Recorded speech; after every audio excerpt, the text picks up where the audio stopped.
बिस्मिल्लाहिर्रहमानिर्रहीम। अस्सलाम वालेकुम। आज मैं आपको बताऊंगी कि आप हरा धनिया काफ़ी लंबे अरसे तक कैसे स्टोर कर सकते हैं। तो वीडियो शुरू करने से पहले आप लोगों से रिक्वेस्ट है, अगर मेरे चैनल पर नए हैं तो सब्सक्राइब कर दें लाल बटन और साथ ही बेल के बटन को क्लिक कर लें ताकि मेरे आने वाली हर नई वीडियो आप तक पहुँच सके। तो यहाँ मैंने ले लिया है अखबार। ये 2 अखबार है मेरे पास और ये दोनों अखबार मैं इस तरीके से लंबाई में रख लूँगी।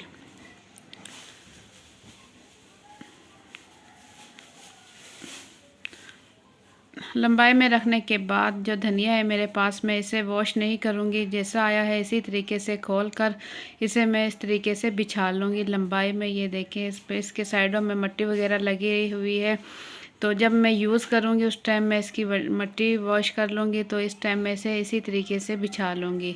अगर मैं इसे अभी से वॉश करूँगी तो ये धनिया ख़राब हो जाएगा।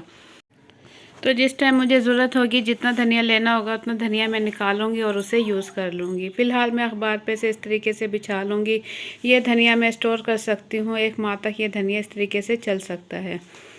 वरना फ्रिज में, शॉपर में या खुला रखा जाए तो बहुत ज़्यादा धनिया ख़राब हो जाता है बहुत ही जल्दी। तो इस तरीके से फ़ोल्ड मैं करती जाऊँगी ये धनिया इस तरीके से।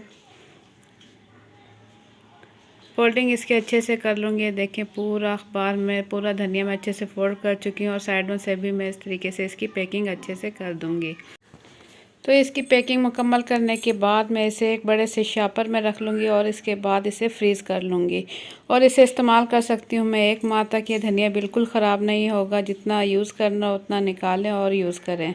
तो ज़बरदस्त ये टोटका है, आप लोग ज़रूर इसे आजमाएं। अगर आप लोगों को मेरी आज की वीडियो पसंद आई है तो वीडियो के नीचे दिए हुए लाइक के बटन को ज़रूर क्लिक कर दें और चैनल पर नए हैं तो सब्सक्राइब कर दें लाल बटन और साथ ही बेल के बटन को क्लिक कर लें ताकि मेरे आने वाली इस तरह की हर नई वीडियो आप तक पहुँच सके। तो इसी के साथ मुझे दें इजाज़त। अपना बहुत सा ख्याल रखें, दुआ में याद रखें। अल्लाह हाफिज़।